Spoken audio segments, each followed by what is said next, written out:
what has helped me the most was being genuinely myself. Be genuine. And not expecting anything in return. I think that's the key.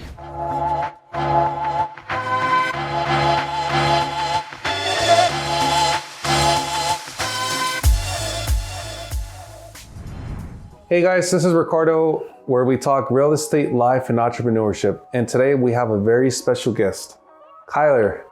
Kyler, thank you for coming today. Thank you, brother. Hey, thank you for having me. So Kyler, he is a big marketing, branding, videographer, photographer, and I wanted him to share a couple of things with you guys today. But to start off, Kyler, tell us a little bit about yourself. Tell us a little bit about your background, your career, your family, where you're from, just to give us a little backstory on you. Yeah, so I was born in LA, but grew up in Vegas most of my life. Nice. And I guess a little bit about me and how I got into filmmaking and like marketing, things like that. I took a class in high school, and it was just an elective. And I heard it was really? I heard it was an easy net. Just easy. Pass the class. Yeah, I was like, yeah, I'm just gonna go, whatever. Nice. And I like fell in love with like working with cameras. It was a film class. It was a broadcasting class for like television and news anchoring. Shoot. So just got to see the different types of equipment and how the whole process worked. And I thought it was really cool. Took 4 years of that in high school. So every single year I picked it as an elective, and thought it was cool. It was just like a little hobby. And then college, I went into college, and I was like, like whatever. Did you go to college here in Vegas? Yes, I went to UNLV. Go nice. Rebels. Nice. And I kind of just pushed it to the side. Okay. I'll be honest. And I was so like, it was on the back burner. Yeah. I was like, I'm going to go into business. I'm going to be an entrepreneur. I'm going to whatever. And that was the plan. And I finished my first semester of college, and I was like, you know what? Like this business stuff, it kind of sucks in college. What business did you do? I was business management. Really? I was like, I want to be like a CEO. I want to run a Fortune 500. I'm young and naive and whatever. But and I switched majors to film and communications. So from business, yes, to film and communication. Because I was like, I need something else, right? And what I learned too was like gaining mentors and friends that actually own businesses. They're like, you don't really need a degree. You don't need school. So I was like, let me just learn more about film. Funny thing is, in college, you don't really need to study film to actually become a good filmmaker either. So exactly. But yeah, that's kind of how I continued my career and just continued to learn about the filmmaking process. And then I also realized the potential of social media and content creation. Nice. So I started to steer more that direction. Because, you're kind of when you're in college, you're like, do you want to go to Hollywood? Do you want to create, small short films? I was like, no, I want to go like the social media route. Social media. I felt like there was money there. And I also felt like there was a huge gap there. So this was like 2013 to 2017, around there, right? Social media wasn't what it is today. Even though I thought it was big back in like 2015. It's changing. It's massive now. It's changing. Yeah. So I was like, I need to get into this market and this industry and seeing what it's about. So that's where I kind of dedicated my time to learning the content creation side of things. And it's so funny because it was like early on, content creation, like no one knew what they were doing. No. And so everyone was kind of making up as they went on about it. And those years were just like a big experiment year for me and like the people I worked with. We were just kind of like, all right, let's try podcasts. Let's try whatever. It's like short form wasn't even like a term, like short form content. Short form, yeah. It was just like YouTube videos and Instagram videos. But that leads me to like today, where now I help a lot of creators and people in the business industry. I kind of specialize like people in business, entrepreneurs, helping them like brand their personal brands and businesses. Personal brand and businesses. Kyler, as you were speaking, I caught on to what you said. You said you connected with friends, right? Mm-hmm. And they told you that you don't need to go to school to become a filmmaker or to become a content creator, right? And then in order to be a business person, you don't need to go to school. Right. So how did you get to those connections? How did it start? Do you think connections have helped you escalate your business and take it to the next level? And in what ways has it escalated?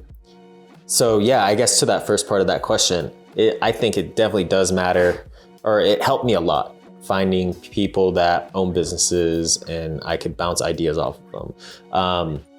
How I found those people, man, is networking. How do you network? give us a little, for us that don't know how to network. I wouldn't say I'm an expert networker, but I always, when I want something or I want to meet someone or work with someone or someone similar into an industry, for me, it's just game planning. Like, who does that person know and how do I get in? Oh, and then okay. What do I offer where it would make them bring value think to the table. about how they're gonna, if they're willing to work with me or something, right? I've never approached someone and was like, hey, can you mentor me? I've never like asked someone that directly because I just feel like it's the wrong way to go about it. It's just like, because you're asking for something, taking away. Right? So whether I meant for it to be like a mentorship, mentor-mentee kind of thing, I didn't really go in it with that mind. It was more like, hey, this person knows something that I want to learn more about, and I feel like I could help them with this because I'm good at filmmaking or whatever it is, right? So you brought value to the table. Yes. Okay. And that's how I did it. And then it's helped me tremendously in my career. It's opened up so many doors. I've met so many successful business owners, and whether they know it or not, whatever, some of the things that they've said to me has helped me and shaped me as an entrepreneur. Wow. So. All right, so for everyone out there, is networking, going to this event, passing out cards and say, hey, I'm a realtor or I'm a brander, I specialize in content creation, here's my card, give me a call, boom, boom, boom. Is that the true definition of networking, or what is true definition of networking? I think for me speaking, like personally, like what I've seen, that what has helped me the most was being genuinely myself. Be genuine. And not expecting anything in return. Right? Like, I think that's the key. I think you're right. I'm never, like if I go to talk to someone that I would want to work with and I'm like, hey, like I can offer you this, or, you know, and maybe you could help share some of your knowledge with me. It's never been like, if they say no, I'm like, oh man, that guy sucks. Like, I don't like burn the bridges with that guy. No, because I always realize, hey, maybe the timing really isn't right for something. Yep. And it has happened where it's like, hey, not now. And they'll be like, I'll talk to you later. Most people would be like, oh, they're never going to talk to me again. No, I've had people reach out 2-3 years down the line. Holy and they're like, hey, I don't know if you remember me, but we met here. And then one of my friends mentioned your name. And I remember that we met 3 years ago. That's crazy. Let's talk. And so, and the cool thing is like, I was like, hey, maybe I wasn't ready 3 years ago for that relationship. But now that I've gained 3 years of experience and knowledge, I bring even more now to the table. So I think being genuine too. That's like good. People love working with people that they enjoy working with, you know? And that's helped me a lot. Wow. So that's awesome. Thanks, Kyler, for sharing. Okay, another question. Tell us about, I think you did touch on this, about your career, videography, YouTube, branding, speaking. I've seen you've been speaking at events. Yeah, I'm trying. So tell us a little bit about that. How did you get from, you started off to start filming and then you went over to speaking out at events. Yeah. Now you're with bigger business owners, you know, filming content with them. Yeah, I think early on, obviously, filmmaking was just a passion and like a hobby. And then eventually it turned into like a full-time thing for me. Nice. And for a lot of people, when they take their hobby and turn it into a career, they usually hate it. Yeah. You know, for me, I think it added more fuel to the fire. Nice. Because I got to learn business simultaneously. And that's kind of like I was saying, I went to school, like I wanted to be an entrepreneur. So I got to mix my hobby with business. And so now it's this thing where it's like, oh my gosh, I'm learning about business. I'm learning about filmmaking at the same time, and all these things combined. So it really helped me as I started to grow. And then I think just me naturally being someone that enjoys growth and always wanting to become better, it's just been a natural transition of now even more so I enjoy being an entrepreneur or learning about business more so than I do filmmaking. Where before it was like, yeah, I wanted all the new toys. I want it to be like, whatever, everything filmmaking, that was like my focus. But now it's like 90% business, 10% filmmaking, which is completely opposite than where my mind was like 5 years ago. So it just slowly progressed. And then I remember like at 18 or something like that, I wrote down like, it'd be kind of cool to share my knowledge of filmmaking or content creation with the world. At the time, I was like, I'm not an expert. Even now, I don't feel like an expert. I'm still learning. But I feel like I'm 27 now. So like 9 years of focusing on specifically like content creation and production. I feel like I've seen the early days, and now I'm still into this phase where it started slowly transitioning to where everyone's creating content. Nice. And I can share like what I've learned in the past, because there's so many new people. That's a long time. Yeah. So, I mean, even if you count high school, that's like another 4 years. So it's cool because I went from the broadcasting and news anchor kind of like broadcast television and then transitioned. And so I got to see like different realms of things and how it's changed over time. So Kyler, there's something you mentioned. You said and I know this to be true with any other business. You need to be good in your business. I'm a real estate agent, right? So I need to be a good real estate agent, but then I also need to know how to run a business. yes. Right? Let's say for a donut shop, they need to be good at making donuts, but they need to be good in running a business. Yes. So I think that's a very key element in any business, in any industry.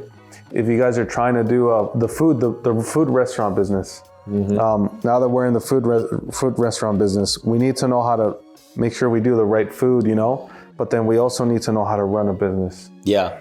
So I think that's very, I like that you touched on that a little bit. Highly overlooked, I think, too, right? So it's just a lot of people like going back to the hobbies and like, oh yeah, I'm a great baker. And all my friends say I'm a great baker, but you open your bakery and it's like, counting, I got to pay employees, I got overhead, I got all this stuff. Yeah, right. And it's like, I don't care about that stuff. So I think that's another point too, is finding the right business partners if you're not going to be that person that's going to do all of it, at least in the beginning. Should someone, when they start a business, do it on their own? What would you say? I've asked that question myself too, actually very recently. And I think it's a lot. If you look at a lot of the most successful businesses in the world, it's usually two people. Yeah, you can't have it. You can't have one. And they're opposite personalities. Like Jobs and Wozniak, two completely different personalities. Right. Like even Microsoft as well, or Microsoft and Google and all those tech companies, right? There's two guys. There's the engineer and then there's the visionary, the guy that's out there selling it. So I would say it's easier. You just got to find the right person. Create the good team, the right team. Nice. Definitely. Thanks, Kyler. Okay, other question, guys. So what are some of the activities you have seen big influencers do to grow their branding? It's a good question. Or how have you helped big influencers grow their YouTube or social media presence? Yeah, I think everyone's different. Okay, so everyone's different. Okay, right. Take notes, guys. First things first, everyone's different, and everyone has to understand who they are as a creator, right? Or who they want to be. To find their voice, right? And then you have to find, if you're not the one shooting that content, you have to find a videographer or an editor or whoever it is to edit or shoot in that style that fits your personality. And I know it's like, what does that mean? But like as a videographer or an editor, when you see someone and you see the way they speak, if you're on the same page as that person, you can instantly oh, I know how to market that guy because he looks like this or does this, right? And those two things are go hand in hand. And a lot of the creators that we work with or I've worked with, it's kind of, we have to see eye to eye on how you're going to be branded. Because if you don't, you're going to be editing or shooting a certain way. And then they're going to look and be like, I don't like the way this looks. But it's like, to you, it looks good because you think that's how they should be branded.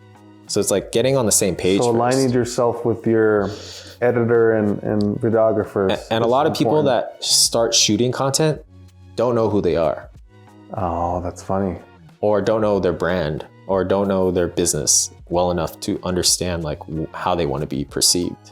So I think that's one of the skills I had to pick up being a videographer first was that, hey, a lot of people that I work with don't know, because I can ask all I want, but if they don't know who they are, you kind of have to coach them. Really? And show them that, hey, you think you should look like, let's just say, stay in real estate. You think you want to act like Grant Cardone. But I was like, you're the most introvert, shy person I've ever met. There's no way you're gonna be like Grant Cardone. Maybe you should act more like, maybe someone that you should replicate more of is Graham Stephan. Graham Stephan, yeah. Or Andre Jick, or right, but still be yourself. Exactly.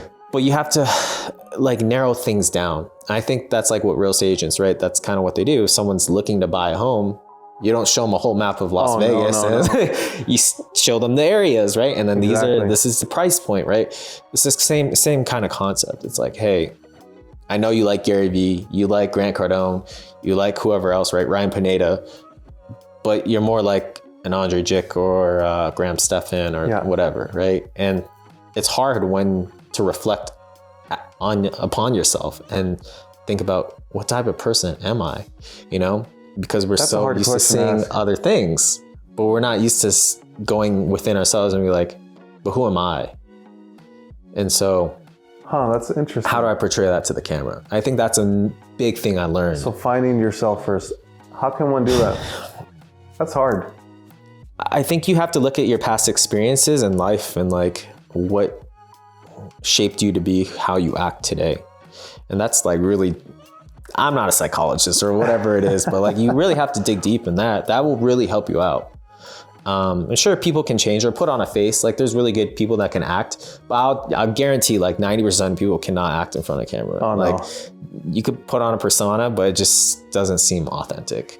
But yeah, I think going back to the original question of like, what are things people can do to become better as creators is, one, figure out who you want to be and a clear detail of how you want to market yourself, and then stick to that plan for at least 6 months to a year. And sure, things will change over time, but as long as like the line is still the same, relatively the same, don't like go completely change, like don't say you're going to create content as a real estate agent and specialize in a certain community, but then all of a sudden you change and you're like doing like makeup tutorials. And you're like, I want to brand myself as the makeup person, you know? That's way off. And I get ideas like that thrown out all the time. Like, whoa, like let's just focus on like just one, what you're trying to do. Okay. And the best creators stay consistent, obviously.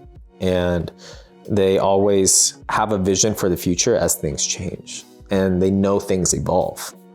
And I think working with Ryan was one of the cool things was he moves very quickly. Oh yeah, he does. But he transitions so smoothly. Like early on it was flipping, right? So Ryan Pineda is who I'm talking about, right? Yeah. For your audience. He started out talking about flipping homes. And cool, that was great. And that caught momentum. But then it slowly transitioned. What did he transition to? Side hustles. It was side hustles. The couch flipping. And now we're into NFTs, and now we're into like all these different things. But he didn't go out in the beginning and to do all of that. Yeah, no. And there were times where we had to remind him like, hey, let's maybe not talk about NFTs now, maybe later on. Let's just, the house flipping stuff's working. Let's just do it. Right? And then eventually you see him, all right, let's try this. And then let's try this. And let's try this. So he was really good at transitioning.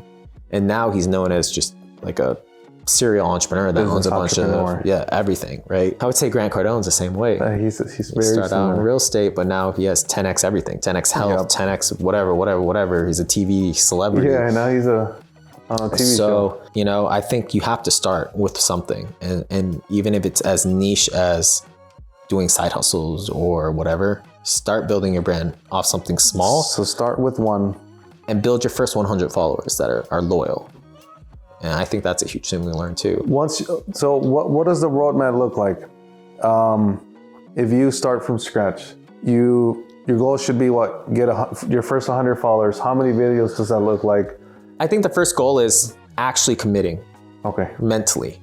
Saying, hey, look, I'm going to create content for a year straight, and I don't expect to have one person subscribe to my channel at all. But I'm doing it because I know I'm in it for the long run. And you have to prove to yourself that you're in it for the long run. Otherwise, you're just never gonna do it. It's kind of like Patrick Bet-David, you know who that is? Oh, yeah. Right? Yeah. He had a video where he talked about like, he wanted to prove to himself that he could work 60, 80 hours while he was young, because he knows if he ran a business later on and the business ever needed him to work that amount of hours, he already knew how to work, that he could do it. I did that early on too, after I heard his video. So I would like overload myself just to prove that, hey, I know how to do it. It should, same kind of concept with business, or not business, with content creation. If you're gonna do it and commit, do it just so you can prove to yourself that you know you can stay consistent. Because if you can't even prove that you can stay consistent, then you're automatically gonna lose, because the content game is a consistency thing. Consistency. And then you can't get discouraged when you see one of your friends who starts a month after you, they pop off and you're still at the same, right? It's like, one, it's a lot of it has to do with the algorithm and how it's pushed, but also two, they might just be naturally better on camera, or they might have something over you that you're not quite there yet. And so I think that's the other thing too, is like it's so easy to compare, because that's all social media is comparing. Like, this guy got 1 million followers in 3 months and I'm still here at 1,000, but I think my content's better. Like, it's easy to play those games, but if you're just like, hey, I'm in it for the long run, I don't really care what everyone else is doing. I know I'm on my own journey and I have to continue to grow and get better. I'm just focused on me and my analytics and looking at things from my own perspective. And then maybe you have your team that kind of gives you that outside glimpse to like maybe pivot and do different things. But generally speaking, most people just fail because they're not consistent. They're not consistent. Mm-hmm. Wow. So you would say, Kyler, find yourself first, find your voice, then just start posting, be consistent.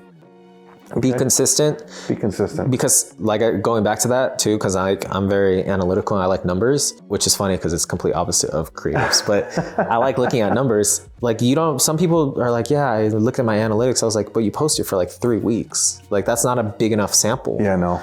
You like, give me 6 months, give me 3 months at least, so I can at least look at something and say, hey, this is what you need to work on. This is what you need to work on. And I was like, well, how often did you post in 3 months? People were like, yeah, like once a week. I was like, it's just not enough. It's not enough. You know, that's 12 videos, you know, if it's for YouTube, or if it's short form, like you should be posting every day, at least once a day. If you can't do once a day, I'd say at least 5 times a week. So how often should one post on YouTube? That all depends too, because it's weird, because like working with some creators, we posted once a day. Which was exhausting, Holy but shit. It can be done. But then you see other creators post once a week. I think it just depends on the content. For me, I'm always quality over quantity. Because it also saves time as well. If you know you can post at least one solid video a week over just getting one, boom, boom, boom. I think you'll burn out. You'll burn out at that if you're doing it at that rate. But once a week should be good. Once a week. Yeah. And make sure it's like consistent, same time, same day. Oh. That's how your followers know. Because you want them to post on this day. Yeah, you want them to tune in and know that it's like a routine for them. Like 1 p.m. every day, every Friday, I know Ricardo's going to drop a video or whatever it is. Okay. I like that. Thanks, Kyler. Yeah. All right, couple last questions. What is branding? That's another one. And how to stay consistent with branding and content creation. So tell us about branding. What is branding? Yeah, so I would say branding is like how people feel about your brand. Because people are always asking what's branding versus marketing versus sales and all of that. I like to use more examples because I think it's easier to grasp what branding is when you give an example. So for example, Coca-Cola. Oh yeah. Right? They're the perfect, right, example of what branding is. Have you ever got a cold call from Coca-Cola saying, hey, Ricardo, we have this great soft drink. You need to like try it out. No. Never. Like, they're not sending you flyers in the mail like, hey, you need to buy a Coke. Maybe you'll get one from like a franchise company or something, whatever. But it's never directly Coca-Cola. Coke, right? Never. They're the perfect example of what branding is. When you think of Coca-Cola during winter, what do you think of? Well, I remember when I was a kid, they would play the Santa Claus. The Santa Claus, With the polar bears. The polar bears, yeah. That's how ingrained Coca-Cola is into our minds, and how well they did with branding. It's like during holidays, I know for a fact I'm going to see a polar bear commercial of Coca-Cola and maybe a Santa Claus. Right. No matter what, you know it's going to happen, right? That's true. That's true. So that's my, like, how I explain branding. But Coca-Cola didn't run a few ads for a few days or make a few videos for a few days and was like, all right, yeah, people are going to remember us as the Coca-Cola and we got polar bears and whatever. No, like, this Consistency. They groomed us since we were kids. Years. And it's consistent, right? And that's on television, which is millions and millions, if not billions of dollars to do that consistently. Social media, it's free to do that. And that's why I say, like, focus on the long-term game. Because imagine if you're a realtor here in Vegas and you posted consistently to your brand for 10 years straight. Like, that's the thing. Like, people are going to remember you. It might not be everyone, but I guarantee a good percentage of people are going to remember you. And that's branding to me. Is like, you can't, and social media is great because you can still do marketing and sales and still get short-term sales, right? But the branding long-term wise is crazy. Like, I knew who Gary Vee was in 2016, and I would talk about Gary Vee with my friends and they'd be like, who's Gary Vee? But now, everyone even if you're not an entrepreneur, you know who Gary Vee is. Yep. And he solely did that through social media. It's crazy. And Grant Cardone's getting to that point too. Cardone. And so, and I think Patrick Bet-David's getting there as well, because he interviewed Kobe and like all these big guys, and he's kind of spreading out to outside of business. But they understand it, they get it. And the people that are like, I don't have money or whatever to do it, yeah, you can throw money into ads and yeah, it's going to be an advantage to you, but there's no excuse. Social media is still free. It's free. And it's even playing field for business owners and people that want to brand themselves.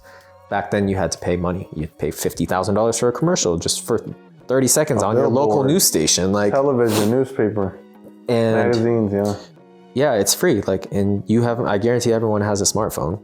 You know, if you don't have a smartphone, then maybe you're a little behind. But if you have a smartphone, you can set up a light and shoot content. And it just comes back down to, like, right, what you said is branding. And to me, that's branding. The people know and get a feeling for you. Right? Wow. Nike, someone's gonna say, just do it. Right? Yep. They've figured it out, right? And as a smaller brand, that should be your goal, is like, what am I going to be known for? I think there's a few agents that do it really well, is the real estate guy, Aaron Taylor. Yeah, Aaron It's just Taylor. the song stuck in your head. Yeah. He did such a good job. And there's a few other agents out here that do it really well. Chalkits, right? He does it good on YouTube. So, you got to find who you are and what you want to stick to. And maybe it's like a little gimmick in the beginning and just run with it. So. Thanks. Thanks, Kyler. Man, guys, we've learned a lot today. Hopefully you guys are taking some notes. I think this is the last question. Why do you think social media presence is important in one's business? What does the future in business look like with content creation? Yeah, I mean, I think we talked about that earlier, right? The branding and brand recognition and building something big. And I think another point, I'm going to add on to that point about the long-term game, is I think a lot of people are uncomfortable thinking about the long term because they're not actually sure if they're actually committed to what they're doing for the long term. Damn. And that's a big issue in itself, because it's like, why am I going to brand myself or brand my business for 5-10 years? In the back, in the back of your mind, you're like, I don't even know if I want to have a business like that for this long. That's an issue too. And I think that's something Gary Vee always talks about long term, but I was like, I think he overlooks that. Is because especially if you're young or you want to do a career change, you're not really happy where you're at, but you're doing it for the money, then that's an issue, because now you're not really passionate about something. You're like, I kind of wanted to see myself out as a real estate agent in 15 years. So why am I going to brand myself now, right? That's the other thing I look at too, is I think a lot of people struggle with that, of like, am I going to be in this business long enough? It's all about mindset, no? And so for me too, like even with my business, Way Better Studios, like I ask myself, hey, is this something I'm willing to commit to for 5 years? And if the answer is no, then it's like, okay, then do you plan on exiting it? And if so, if you're gonna sell a company, let's say, you would have to establish some sort of branding, because now it's a lot more appealing to someone you're going to sell it to. Oh, it makes sense. Why would I, as an investor, want to buy your business if there's no established marketing or branding? It's like sense. I have to make that all up myself. Like it's a lot tougher, unless it's a company that has some tech. You want to buy the software, of course, and it's easy to market and sell. But if it's just your regular business and you're just trying to sell your restaurant, but they're like, how do you get leads? How do you get people in the door? It's like, we don't. It's just like, oh, it's just word of mouth. Like that's tough nowadays. When you still have, you can market and brand and show off like everything that you have. So if you're not planning to be in your business for the next 5 to 10 years, then at least figure out what an investor would want to see and then market it that way and have a system in place for that. So that way you have an exit strategy and your business is a lot more appealing to someone that would want to buy it. Wow. That's how I would think of it. Yeah. Think of it as if you're going to sell it in the future. Mm-hmm. Okay. And that's the other thing too. Like a real estate agent can't sell their business. So it's like if you're going to be a real estate agent, it's going to be tough unless you're building some type of team or you want to be a broker and start. Then you can sell it. Yeah. And I don't know, do brokers sell businesses? There is brokers. Like their teams, or how does that work? I have no idea. Yeah. So I mean, I don't know. Like I'm not an expert on that, but it's just kind of interesting. Like you have to look at the dynamics of your business too and how that would work. Wow. Yeah. That's some deep stuff, Kyler. Yeah. It's just a lot to think about today. Yeah, so that's like the whole branding spiel and where social media is. Like you should be on social media for sure to grow your business. I think that's a no-brainer. I think a lot of the listeners, that is a no-brainer to everyone too. Whether they're doing it or not, it's like everyone still knows you should be on there. But with the addition of AI nowadays and all these things that are going on, I think it's even easier to create content. So like ChatGPT, do you know what that is? No. It's a bot, it's a website, it's called ChatGPT. You can ask it any question and it'll type out answers for you. Really? So here's a really good tip if you struggle with thinking of content ideas. Go to ChatGPT, ask it. So this is what I did last week. We're gonna type it in the comments, guys. Type in, hey ChatGPT, give me 100 ideas for a real estate investor for short form social media content. That specific. It'll type it all out. It'll give you 100. Oh my God. And then what you do is go through it and then you'd be like, I don't like, or I'd be like, can you just give me more? I don't like these ones. It'll write you 100 new ones. Holy shit. And it'll do it in a minute. Wow. And then you take, let's say you like 10 of those. Be like, these 10 here, and I want you to write a script. And it'll write a script. And it'll write a script for you. And then you go to that, read that script, be like, all right, no, I don't like that script. Write it in 3 different ways. Holy shoot. It'll write in 3 different ways. Artificial intelligence. Man. Copywriters are gone. Wow. A copywriter, that's not a career anymore. The AI is going to do everything for us. Holy shoot. And so as a content creator or someone that helps content creators, I'm always thinking, how can I help my clients even more? So this is what I tell them. Hey, go to ChatGPT and get some ideas, and you can continue to use it, and it's always learning. And using these new tools now for social media is going to be so much more helpful. There's tools out there, like you said, your audio is messed up. The tool I'm going to show you is an AI that will fix the audio, so you don't ever have to worry about having broken, dirty audio again. Really?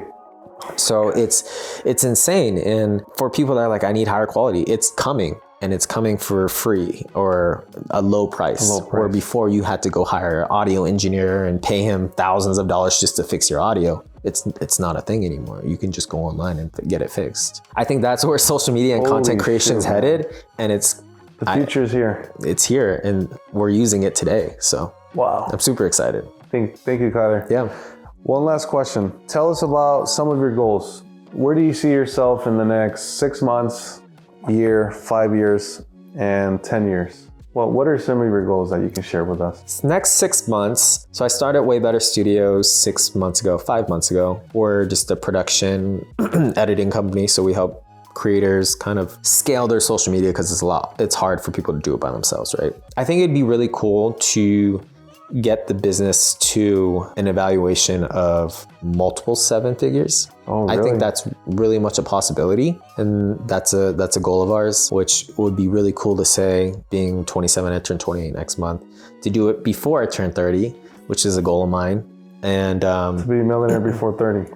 Millionaire before 30. Nice. So I guess that's like kind of the 5-year plan, which is more so like a 2-year plan now. But like I said, like I'm super long-term in everything, even outside of social media. I'm not in a rush. I'm in a rush, but I'm not in a rush, if that makes sense. Like I'm always making moves and trying to improve and get faster and better at everything. But I also know things take time. And that's one thing I've learned running this business is like, you can definitely overestimate what you think you can do in a month. But then you look back from the past 6 months, you're like, dang, we did a lot, you know? So continue to push that way. I think that's a short-term goal. You said 6 months. 1 year, 5 years, 10 years. 6 months and 1 year is like so close. So I would say like the 1 year would be within the 6 months. Okay.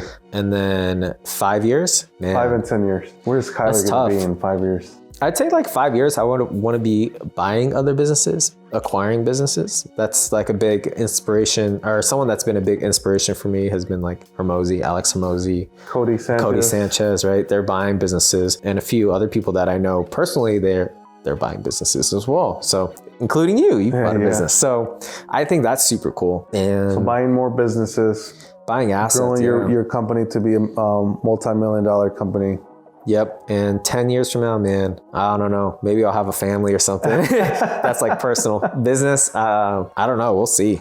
I have a vision for the future, but I know things change. So I like how you're always improving yourself. You keep mentioning that. I always better myself. I always find, what can I improve? I think that's important, right? Yeah, definitely. I think without improvement, life's just so much more, it's boring. For me, at least. I've always been very competitive with myself. Like, how can I become better at what this is? And when I go in and focus on something, I always say, like, what's the point in going all in if you're trying to finish second? Yeah, like, you should always be pushing to be the top or the best version. So improving is a no-brainer for me. I think it just comes naturally at this point. I never wake up and I'm like, oh, I got to get better. Like, it's just like, I get up and then I just you do what you try to do. Yeah. And then you're like, oh, I'm better at this now. Nice. So that's a given for me. And it's gotten me really far. I don't know if you're born with that or whatever, but for me, it's come from a very young age. Yeah. Nice. I like what you said. So your goals are to buy businesses. I think I read a quote, or I was reading. So 90% of millionaires become millionaires through real estate, right? But majority of billionaires become billionaires through buying businesses.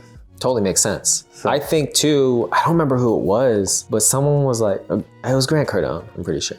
He's like, why are you starting a business? And this was after we started our business, but he goes, why are you starting businesses? There's already enough businesses out there that are struggling.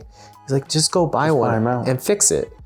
And it's like, it makes perfect sense. Like for me, I think the perfect business for me would be like something in my space that I understand, but they're struggling with marketing and they're struggling with social media. And if they had those two things, they would take off. They would 10x. So like they have a great product, maybe they have great customer service, they have a great back-end system, their finances are in check, but they just struggle with marketing and they struggle with branding.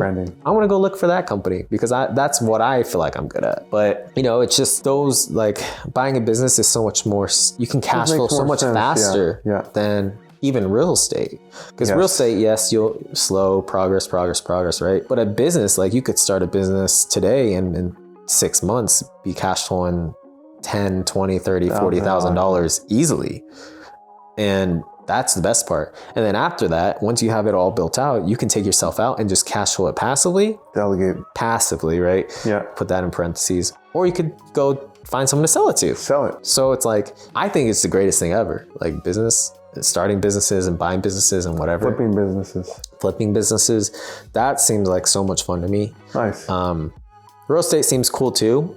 But after I realized like the potential of businesses and like buying them and having them in a portfolio, it's just, I'm like, dude, I'm all in on that. I met a guy at this networking event last week, It's a multifamily commercial real estate. And this guy, I was talking with him, and he bought a software company. Wow. I think he bought it for $700,000 or $800,000. He increased sales, and he said all it took was 2 good salespersons that he hired, and he sold it for 1.7. That's crazy. He made $1 million. How long did it take him? I think, I would need to ask him. I think it was like a year.